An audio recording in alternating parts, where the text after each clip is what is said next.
SNS などの誹謗中傷によって命まで奪われてしまった。正論も本音も言えなくなると、民主主義の危機じゃないかなという気がしています。で本当に竹内元県議のですね、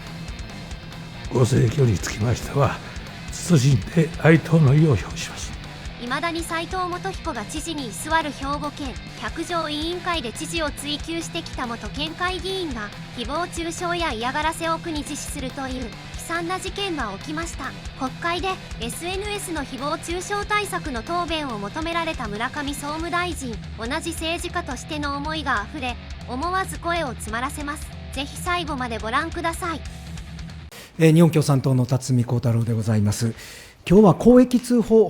保護制度について、聞きたいと思うんですが、その前に SNS のプラットフォームの問題にも少し触れたいと思います。SNS 上で人権侵害が起こり、人命までも失われてしまう問題が繰り返されております。2020年、フジテレビの恋愛リアリティ番組、テラスハウスに出演をして、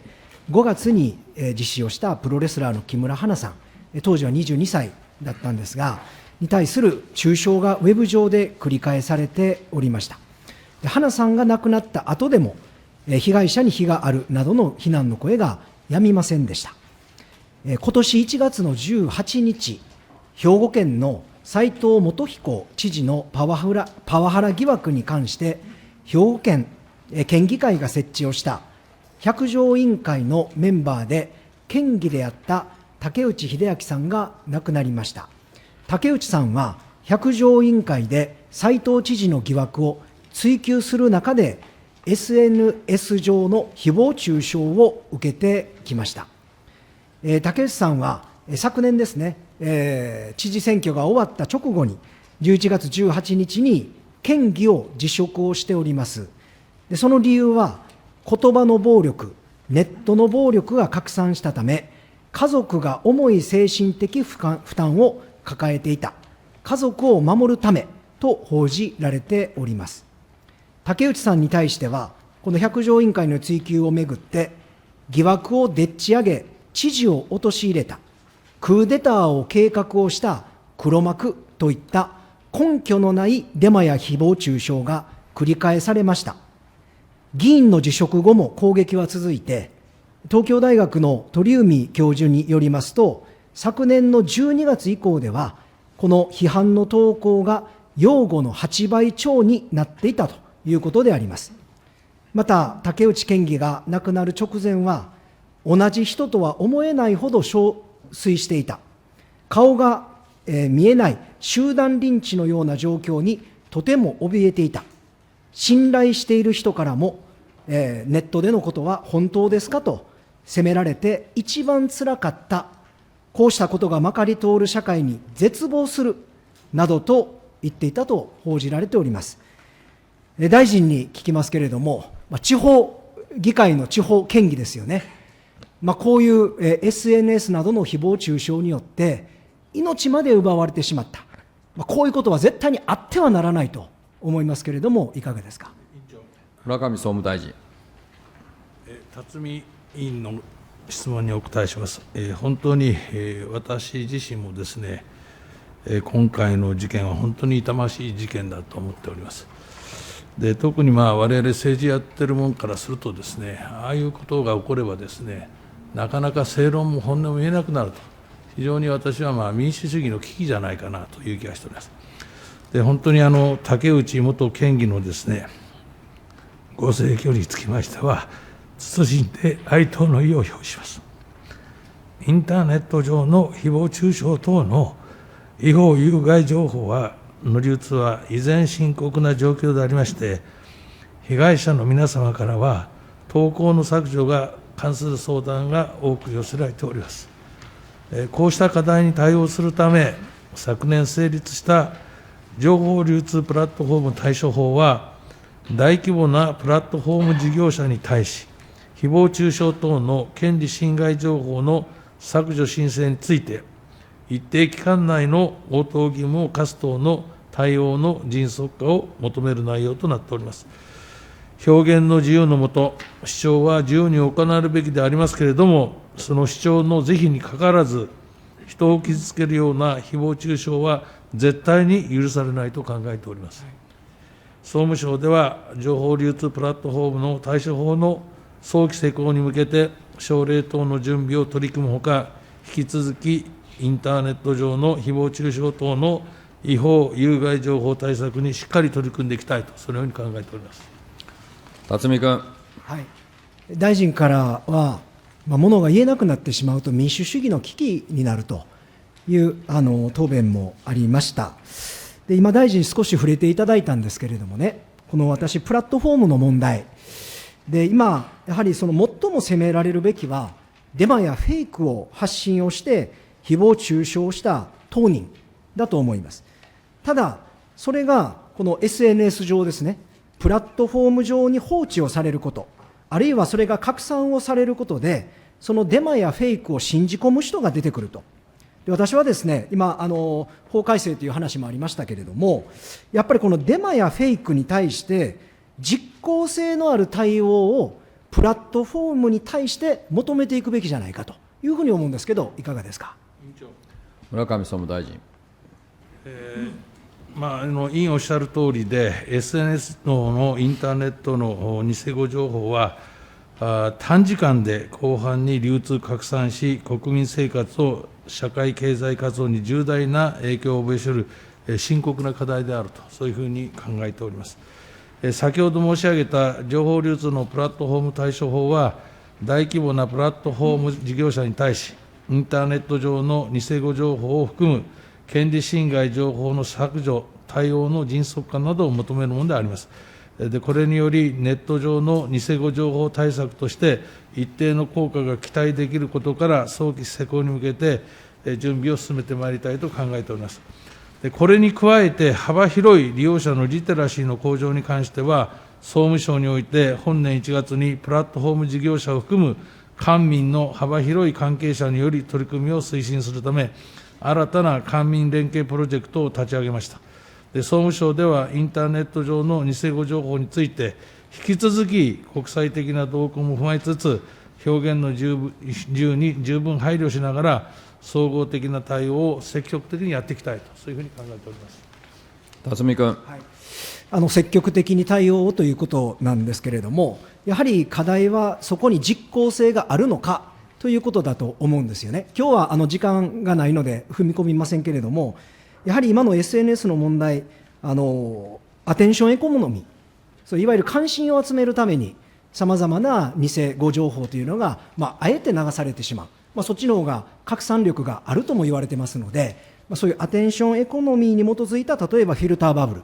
あるいはエコーチェンバー、そこの元にある、収益構造ですよね。プラットフォームの収益構造にまで踏み込むか、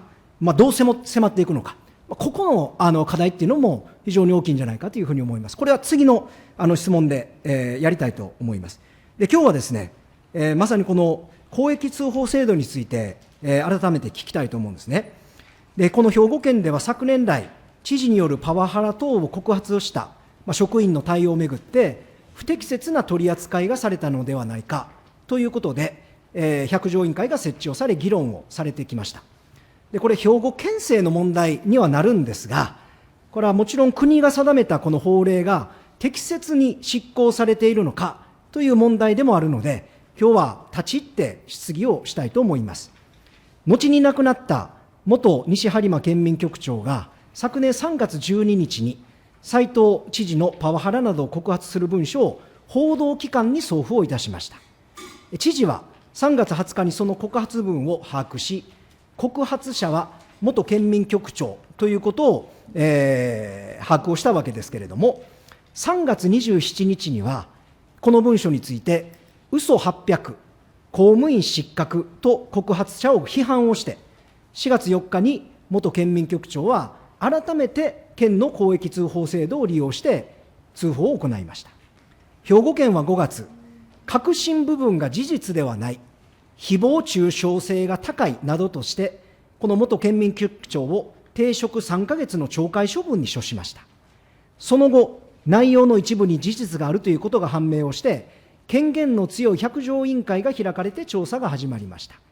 元県民局長は、県の人事課が入手した文書のうち、知事の問題と無関係のプライベートな事柄を公表されることを大変気にしており、百条委員会にプライバシーに配慮してほしいと求める書面も出していました。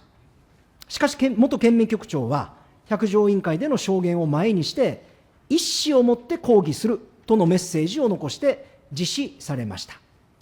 この元県民局長の告発が適切に扱われなかったのではないか、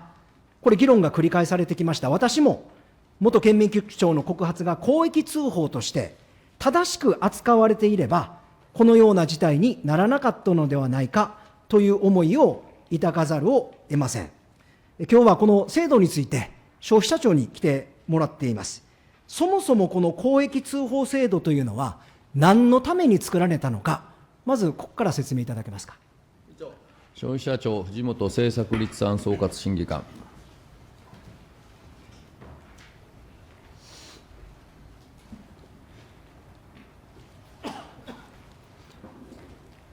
お答え申し上げます。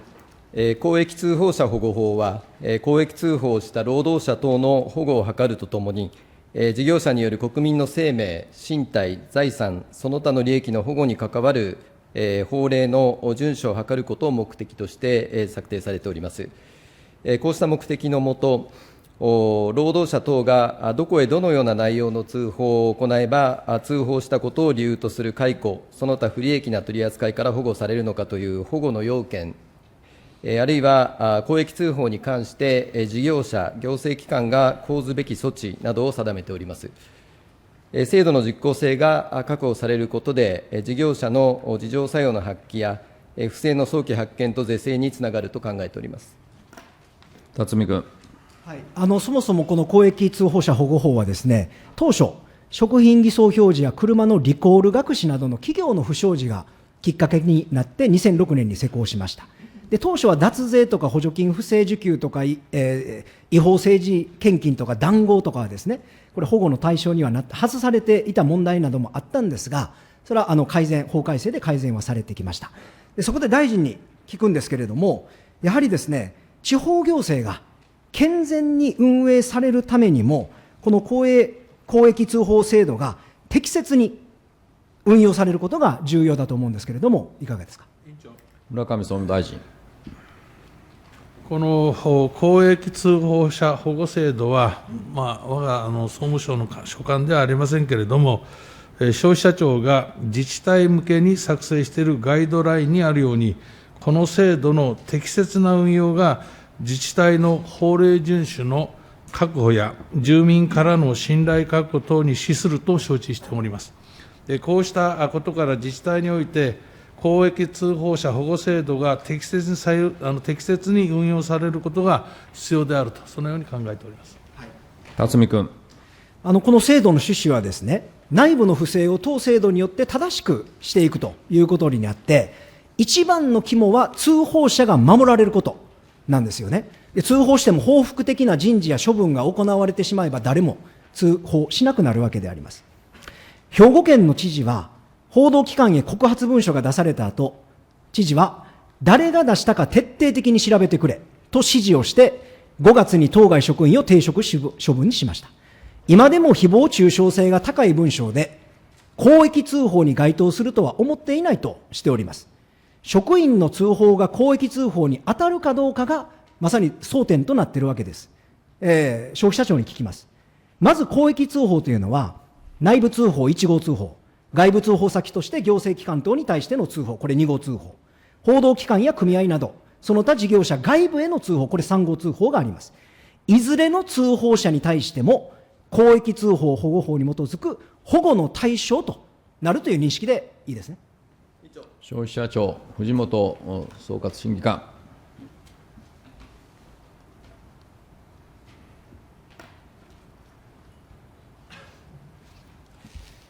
お答え申し上げます。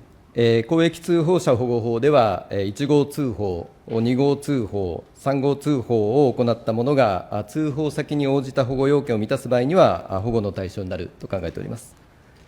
辰巳君。はい、確認しました。内部通報、外部通報にかかわらず、同様に保護されるということであります。そこで法文解釈について確認をしていきたいと思います。公益通報者保護法第11条2項において、こうあります。事業者は全項に定めるもののほか、公益通報者の保護を図るとともに、公益通報の内容の活用により、国民の生命、身体、財産、その他の利益の保護に関わる法令の規定の遵守を図るため、第3条第1号及び第6条第1号に定める公益通報に応じ、適切に対応するために必要な体制その他必要な措置を取らなければならない。こういう条文なんですね。昨年12月25日に行われた兵庫県の百条委員会において、元副知事が、これは外部通報においては、法にある必要な体制整備やその他の必要な措置を取らなければならないという部分は適用されないのではないかという解釈を述べているんですね。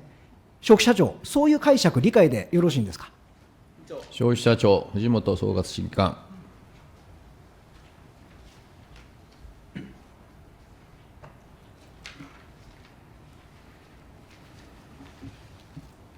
お答えいたします。公益通報者保護法第11条第2項に規定する必要な措置には、法及び法定指針の定めによりまして、公益通報者を保護する体制整備に関する措置が含まれております。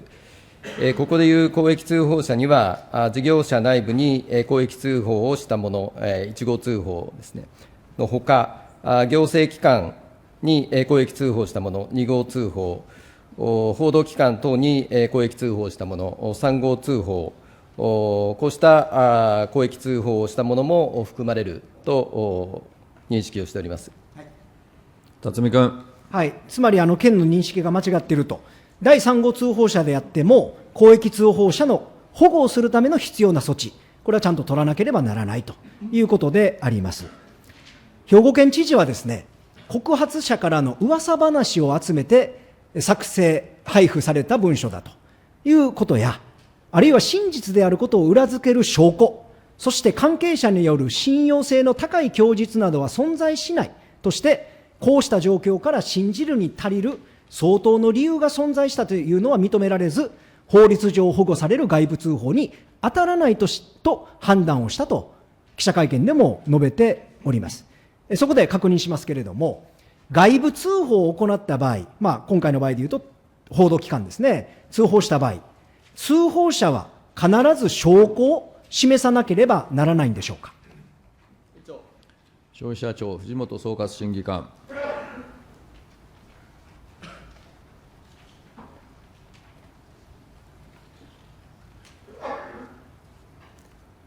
お答えいたします。報道機関等への通報であります、3号通報として保護されるためには、通報対象事実が生じ、またはまさに生じようとしていると信ずるに足りる相当の理由、いわゆる真実相当性が必要となります。これは単なる憶測や伝聞などではなく、通報内容を裏付ける証拠や関係者による信用性の高い供述などがあることを意味するものと認識をしております。ただし、これは通報時におきまして、通報先に対して、通報対象事実と合わせて、その根拠となるものを示すことが求められているものではないと考えております。辰巳君。はい、そういうことなんですよね。で、この元県民局長が、噂話だと答えたということもあるんですけれども、これは情報提供者を守るためであって、そういう発言があったということだと思います。で、そのことで保護を怠るということがあってはならないということだと思うんですね。今、消費者庁からありました、この真実相当性について聞きたいと思います。報道機関などへの外部通報が認められるためには、告発内容に真実あるいは真実相当性があるかどうか、これが必要だということになっているんですね。誤りや思い込みが含まれていれば、これは真実相当性該当しないということになるんでしょうか。保護に該当しないということになるんでしょうか。お答えください。消費者庁、藤本総括審議官。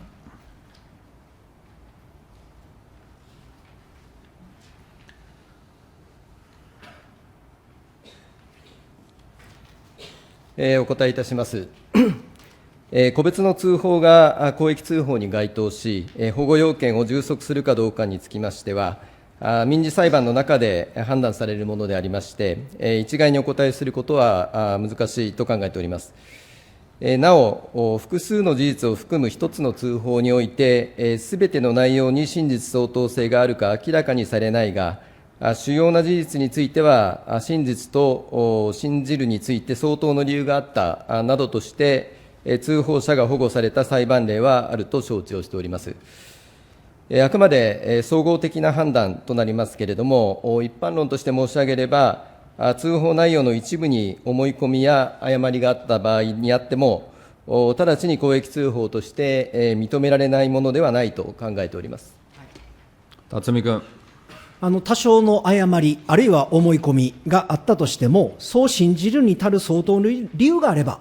公益通報に該当するということであります。知事側がその噂話というんですけれども、告発文そのものには、実際に起きたことが記載をされており、この一部については知事も認めているということもあったわけですね。そしてですね、問題はですね、この真実相当性の有無を誰が判断するのかということなんですね。兵庫県の場合、報道機関に文書が送付をされてすぐに県側は告発者を特定をいたしました。元県民局長。3月25日にこの告発対象者の一人である副知事が聞き取りを行って、そこで今あったような噂話を集めたなどの回答を得ているわけですね。しかし私はね、そもそもこれ告発対象者にされているわけですね、この副知事っていうのは。告発されている側が、つまり利害関係者がそのような調査を行っていいはずがないと私は思うんですけれども、これいかがですか。消費者庁、藤本総括審議官。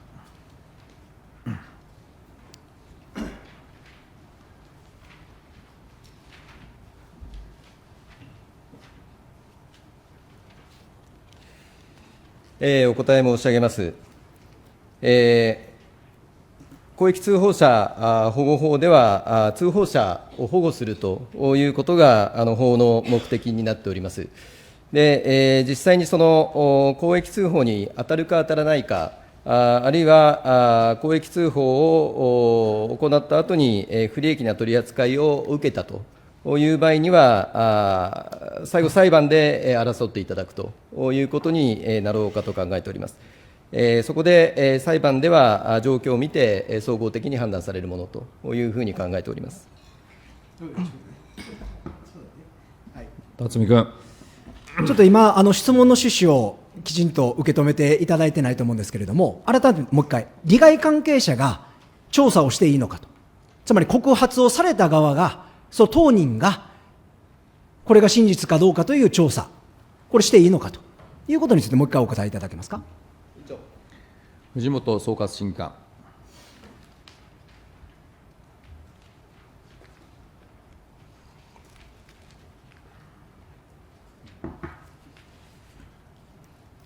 お答え申し上げます。法定指針の中では、事実に関係するものを公益通報対応業務に関与させない措置を求めております。この事実に関係するものを公益通報対応業務に関与させない措置につきましては、事業者内部からの公益通報、すなわち1号通報への対応体制において求められる措置でありまして、報道機関等への3号通報によって事業者外部から不正行為を指摘された場合の措置ではないと認識をしております。ただし、一般論として申し上げれば、外部から不正行為について指摘された事業者においては、顧客や取引先等の信頼確保に向けて、自らが行う調査是正にあたり、事実に関係するものを関与させないことなど、適切な対応が取られることが望ましいと考えております。辰巳君。ということなんですよね。ですから本来は関与させるべきではないというのが法の趣旨であり、私はそれはもう当然だと思うんですよね。で、一連のやり取りで明らかなように、兵庫県側のこの公益、通報者保護法の運用は、これ到底ね、法の趣旨、あるいは法令にのっとったものとは言えないと思います。で、この県職員のパワハラ疑惑をめぐっては、9700人の県職員に対して、アンケート調査も行われております。でそこではですね、エレベーターに乗り損ねた際に、お前はボタンも押せないのかと大声で怒鳴られた。俺は知事だぞと言われた。瞬間湯沸かし器暴君と呼ばれていたなどの記載もありました。あるいは、県立考古博物館の出張で、出入り口の約20メートル手前で公用車から降ろされたということに激怒をして、職員に対して叱責をして、怒鳴られたという認識なんですね。でそれは社会通念上必要な範囲とは思わない、理不尽な叱責だと感じていると当該職員は語っております。でここでも知事は大きい声でそれなりに強く指摘したと思うと述べて、告発内容が事実であるということを認めております。また職員に対して机を叩いたり、あるいは付箋を投げたりしたこともあったということも認めました。で斉藤知事はですね、言い方が厳しかったり強くなったりしたことは、もし職員の皆さんに不快な思いをさせたということであれば反省したいということを述べております。同時に業務上必要な指導だったと行為、も言っております。しかし行為そのものがあったことについては認めているわけですね。本来は公益通報者保護制度によって保護される元県民局長がですね、対象であることは疑いがなく、告発者を特定をして不利益な処分を課した知事側が取った行動というのは、私は許されないというふうに思います。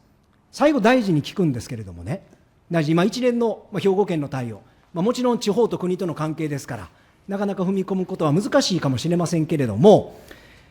兵庫県のような対応でね、公益通報者保護制度が適切に運用されてないようなところで、これではね、職員は安心して働くことはできないというふうに思うんですけれども、いかがですか。村上総務大臣。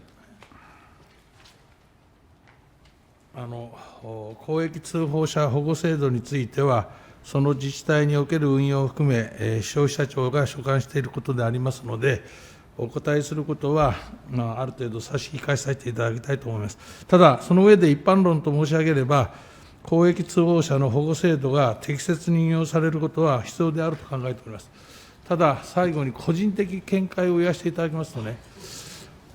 これは問題にならないとは思うんだけども、最初の2馬力の問題から、SNS の問題から、またこの問題も含めてなんですけど、我々が40年前に選挙を得て出てきた頃はですね、これはそれぞれのですね、良心だとか常識の問題だったと思うんですね。それがですね、40年経ってですね、こういうですね、我々が想像しかなかったようなね、問題が起こっているということはですね、やはり国民全体でもう一回ですね、考える時期に来てるんじゃないかと思います。以上であります。辰巳君。はい。次回はですね、ネットの誹謗中傷、冒頭質問しましたけれども、この兵庫県議を追い込んだプラットフォームの責任について深掘りをして聞いていきたいというふうに思います。終わります。以上です。いかがでしたか。感想をぜひコメント欄に書いてくださいね。チャンネル登録といいねもお願いします。では次回の動画でお会いしましょう。